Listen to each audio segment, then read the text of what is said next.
Matrix, que ha tenido la gentileza de invitarme a este foro, aun cuando habría preferido estar presente allá en Curitiba, y espero que esta mala costumbre que nos está abordando de hacer todo digital no nos impida el encuentro personal, que siempre es muy enriquecedor. Pero, como siempre, brillante la organización, los horarios, el material disponible, en fin, muy contento de poder estar nuevamente con ustedes. Mi presentación, que está aquí, es, bueno, le he puesto con mucho atrevimiento algunas traducciones al portugués para no cansarlos con mi español, pero también tengo los textos en castellano. Y voy a hablar de lo que llamo base para un debate sobre excepciones en el ambiente digital. Eso es lo que yo me propongo. No se asusten con la imagen que está ahí en la pantalla. No voy a hablar de inteligencia artificial, que es algo que ya ustedes han abordado inmensamente. Este cerebrito, este cerebro que está ahí en la imagen, para mí es un cerebro humano, es un consumidor, un ciudadano consumidor, que es parte de nuestra preocupación siempre en el debate de las excepciones. Yo quisiera abordarlo desde esa perspectiva para poder tener algunas conclusiones que pudieran ser útiles en ese debate futuro o actual. Lo primero que quiero decir es que creo que necesitamos tener claro en qué consiste, desde el punto de vista jurídico, una excepción al derecho de autor. Creo que en esto deberíamos concentrarnos, porque parte de las dificultades que encontramos en la discusión es que a veces estamos hablando de cosas distintas. Por ejemplo, algunos creen que las excepciones al derecho de autor son un verdadero desmonoramiento del edificio de la propiedad intelectual. Es una forma de horadar el derecho de autor, de ir quitándole cosas. Otros, en el otro extremo, creen que las excepciones al derecho de autor es una forma de disminuir un derecho que ven muy poderoso, muy expansivo, y por lo tanto tratan de apuntar hacia el sistema de derecho de autor como una forma de evitar esa fortaleza que les parece perniciosa. En estos dos extremos es muy difícil abordar un debate jurídico, porque es un debate prácticamente ideológico, político, que debiera estar más bien concentrado en la esfera de los legisladores.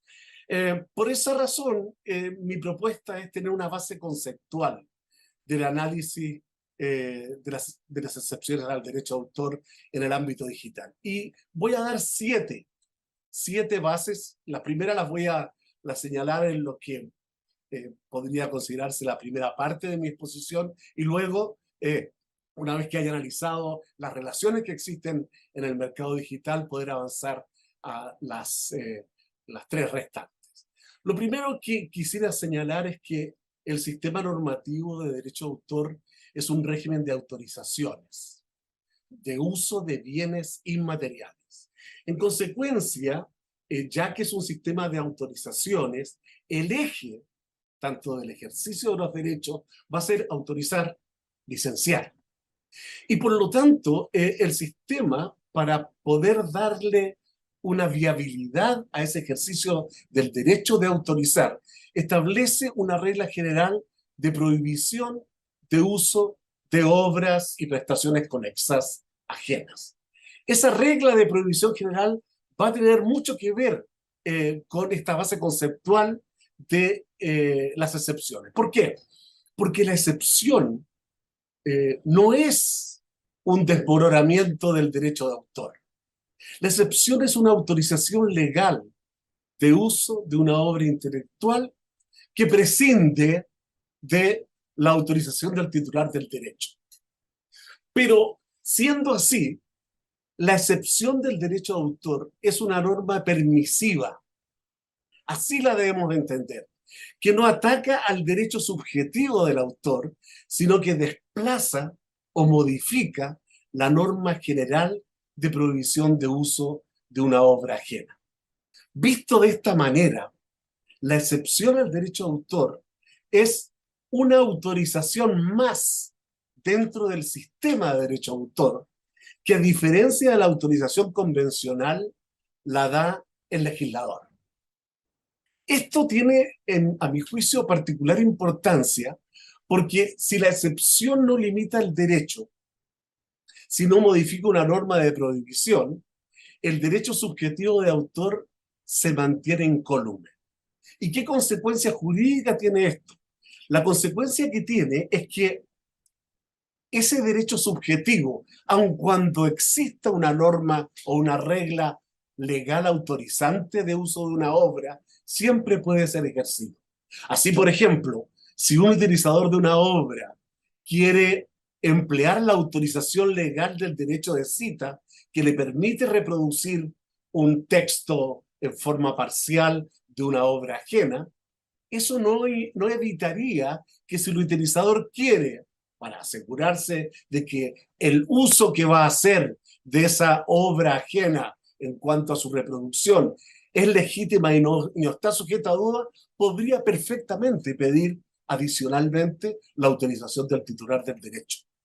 Como ven, la autorización legal no suprime, no elimina, no disminuye el derecho subjetivo de autor, sino que de alguna manera, desde un punto de vista económico, sustrae del imperio del autor algunas situaciones que ahora ya pueden ser autorizadas directamente por la norma legal autorizante, la excepción, y no por el titular del derecho. Entonces vuelvo a este cerebro que, como ya les decía, es nuestro ciudadano, que llamaremos consumidor, en la perspectiva de sus necesidades en el ámbito digital, y también de la visión, diría yo, este ciudadano consumidor, que tienen los decisores de políticas públicas, y también una visión muy relevante dentro de los analistas en materia de propiedad intelectual. Lo que quiero invitarles a hacer en este análisis es que podamos descubrir o podamos desentrañar lo que yo llamaría los cuadrantes del entorno digital. ¿Cuáles son estos cuadrantes? Eh, Son cuatro. El primero es el cuadrante de la conectividad. El consumidor necesita estar conectado para acceder a los beneficios del entorno digital. La conectividad es un requisito sine qua non para que podamos hablar de una posibilidad de actuación del ciudadano en el entorno digital. Es una necesidad primaria, podríamos decir, del consumidor.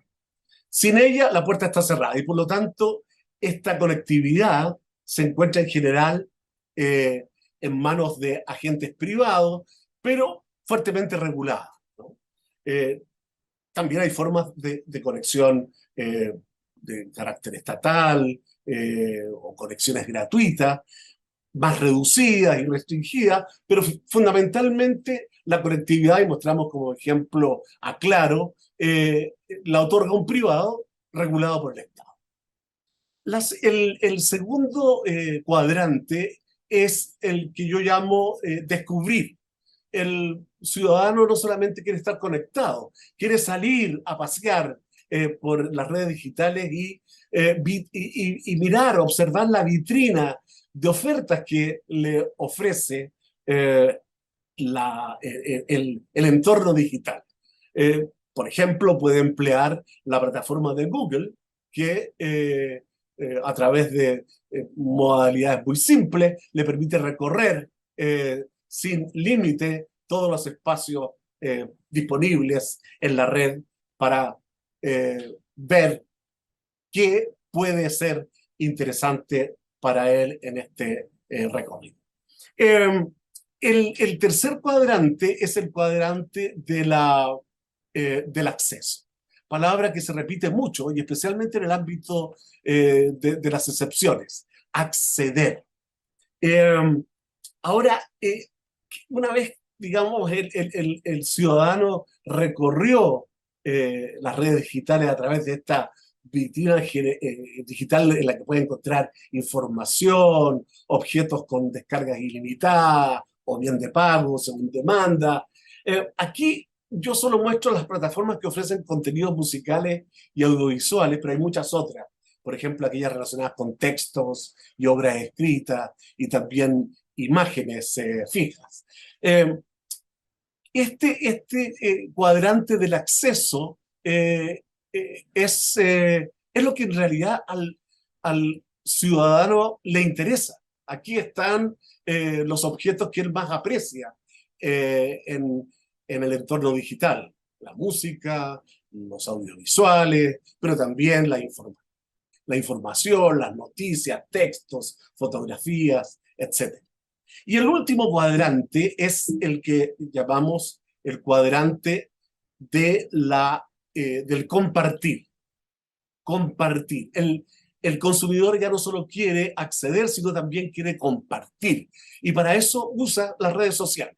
En las redes sociales va a encontrar una gran gama de ofertas para que pueda esos mismos contenidos a los que ha tenido acceso, pueda compartirlos en su grupo social o con terceros que a lo mejor ni siquiera conoce y al mismo tiempo también nutrirse a través de estas mismas redes sociales de contenidos que le pueden interesar. Estos son los que yo llamo los cuadrantes del entorno digital, donde tenemos en el centro al consumidor. Pero ¿dónde están los consumidores? Veamos dónde están los consumidores. Fíjense que algunas informaciones muy al pasar. Spotify dice que aumentó en más de 20 millones de usuarios activos mensuales en comparación con el tercer trimestre del año 2021. Reportó ingresos en el cuarto trimestre de 3.000 millones y 406 millones de usuarios activos mensuales. Fíjense la cifra que encontramos. Apple Music dice que obtuvo ingresos aproximadamente de 4.000 millones en el año 2020 y que hay 72 millones de personas suscritas a Apple Music. YouTube Music y YouTube Premium ya superaron la cifra de 50 millones de suscriptores y vemos aquí las tendencias de Apple Music versus Spotify, el número de usuarios que ellos van proyectando hacia el futuro de acuerdo a estas curvas siempre ascendentes. Por último, Netflix, que obtuvo un beneficio neto de 5.116 millones de dólares y que ya tiene una base de abonados en todo el mundo de más de 8 millones de suscriptores. Ligeramente por debajo de lo esperado, dice la información aquí de prensa, pero espera alcanzar un total de 221 millones de usuarios de más. Bien, entonces, dicho esto, si uno hace una pausa en la observación de las relaciones del ciudadano consumidor en el entorno digital, como lo hemos dicho, al menos en su perspectiva más inmediata, no existen vínculos entre el consumidor y quienes han creado y producido los contenidos, que en último término son los creadores de esos objetos que cubren las necesidades del consumidor. Sus contrapartes, las contrapartes del consumidor, no son los titulares de derechos. Sus contrapartes son las plataformas. A ellos son los que se vinculan con el consumidor final en este ámbito, ¿no? Por lo tanto, los productores y creadores de contenido no están vinculados a los consumidores en este espacio, ni jurídicamente ni comercialmente. Podríamos entonces mover a nuestro ciudadano consumidor porque el ejercicio de los derechos de los titulares no va a estar dirigido a él, sino a quienes tienen responsabilidad directa en la gestión de los contenidos que, en mi perspectiva, son las plataformas digitales como muy primerísimos responsables y gestores de la utilización de los contenidos protegidos por propiedad intelectual. Bien, volvemos entonces a las excepciones y una de las palabras que hemos escuchado muy frecuentemente es el tema del equilibrio. y que el equilibrio sería la razón que se tendría para equilibrar los intereses de los ciudadanos con los titulares de derechos de autor. Pero la verdad es que si el equilibrio va a ser un parámetro para poder establecer las relaciones que pueden existir en este mercado de explotaciones digitales, el equilibrio en realidad debería existir entre los proveedores de servicios de Internet y los titulares de los derechos. ¿Por qué? Porque finalmente, si vamos a hablar de equilibrio en relación al ciudadano, el ciudadano debería demandar equilibrios en relación con quienes son sus contrapartes, es decir, los proveedores de servicios de Internet, las plataformas que le permiten acceder a los contenidos. Bien, entonces, visto esto, si el ámbito de las autorizaciones de los usos digitales se establecen entre titulares de derechos y plataformas, entonces creo yo, allí se deberían plantear también las excepciones al derecho de autor, es decir, aquellas autorizaciones legales cuyos destinatarios son los utilizadores de las obras, que principalmente son las plataformas digitales, y no los consumidores que están en relación con las plataformas y no con los titulares de derechos. Entonces, creo que se debería hablar de equilibrio entre los titulares de derechos y las plataformas.